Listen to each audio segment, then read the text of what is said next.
So I've been wanting to try to like film a YouTube video, you know, and like, but I'm like so busy with work, like it's insane, like how much time work takes up. So then I was gonna film a video, and I was like not gonna let this like weird ass lighting, because my room is literally only lit by a lamp that's on all the time, and the rest of my room is like dark as shit, if you can't really tell over here. But like I wanted to like try and get my bookshelf in, whatever. It's not an ideal living situation room. Hopefully within the next year I'll get this fixed. And but I was like, okay, let me like try and make it better. So I bought this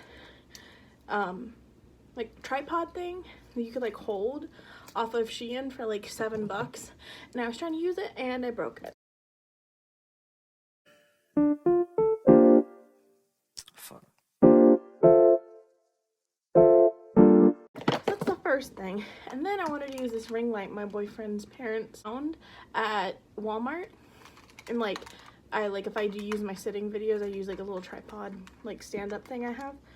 So I go to plug it in, and I notice that the ending, if you can see that, is bent. So I am going to have to buy a new ring light. But I wanted to show you a book unhaul that I'm doing, because I go through my books, or I try to go through my books once like every 3-ish months, so quarterly, and like try and like see which books I'm getting rid of, and I got a few. So I'm just gonna show you the books that I want to get rid of and tell you why I'm getting rid of them. The first book is Horror Store by Grady Hendrix. I did start reading this. I got like 129 pages in, and it wasn't doing it for me. My Best Friend's Exorcism is an excellent book, like a 5-star horror book for me. And I have a lot of other of Hendrix's books that I'm planning on reading, because I think that he like writes women very well, and like all of his books have like a very nostalgic feel. So hopefully I will be able to dive more into him in the upcoming months. But this like follows like 3 employees who stay after hours at like a store that is basically IKEA, and like weird shit happens. I didn't get too far into it, just wasn't into it. But the cool thing is it's basically like formatted like an IKEA magazine. I've been wondering about like listing my books and like selling them, but I might just donate them or like give them away to half-price books, which is what I usually do.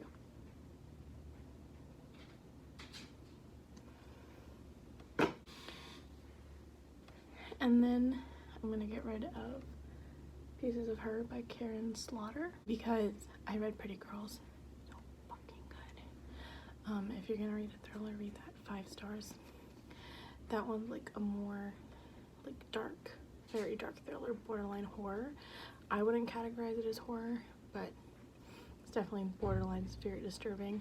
So I'd definitely recommend that one. Just check your trigger warnings. This one, it just doesn't seem interesting to me. It seems very like domestic thriller, like wife cheats on husband or husband cheats on wife, you know, like someone dies, like, you know, whatever the mistress did it, that whole kind of thing. So I'm just not interested in it. It does sound like a mom might enjoy it, but I'm not a mom. Then I'm gonna get rid of The Holiday Swap by Maggie Knox, just because it's Christmas, a Christmas book, and I love Christmas, my favorite time of year. But this just doesn't seem interesting to me, even around the holidays. So I got rid of a couple Christmas books, but I'm keeping one that I will hopefully read when I need a Christmas pick-me-up, or when like the season comes around. And same thing with this. I did read some of this, but it's in 3rd person. The representation in this, I believe, is amazing. It deals with a Jewish main character and a plus-size main character. I did really like the representation in here. I believe she was described beautifully. She was described respectfully, but beautifully as well. So I really like this, and I would recommend, even though I only got halfway through. And then Addicted to You. I don't understand what the hype about this is. Maybe I need to get farther into the series, but I don't really want to pay money for books that I'm not gonna enjoy, or if like I've read one from the series already and I know I'm not gonna enjoy it, and I haven't already bought it. I don't really want to buy it. But this follows Lily and Lo, and Lily is a sex addict and Lo is an alcoholic. and it like follows like their, like, and it explores like what that is like, and I do think it was done a really good job. I just didn't feel connected to the characters, so I'm gonna pass it along to someone who hopefully will be. I'm not saying it's like a bad read, it just wasn't as good as I thought it was going to be, and it was a little lackluster in my opinion. Then I'm gonna get rid of Dark and Shallow Lies. This has something to do with psychic, a small town, secrets basically. It seems fantasy, dystopian, and I'm just not a fantasy or dystopian girl. I need to stop telling myself I am, even though this book is beautiful. It's probably, if I do get into fantasy, this probably is not going to be where it's at, so I'm going to pass it along, but it is gorgeous. So, yeah. And then lastly, I'm going to be getting rid of Hell House by Richard Matheson. I got like halfway through this, and then just nothing was happening. Me, I love horror, I do, but I don't think I'm like a trad or a traditional horror gal.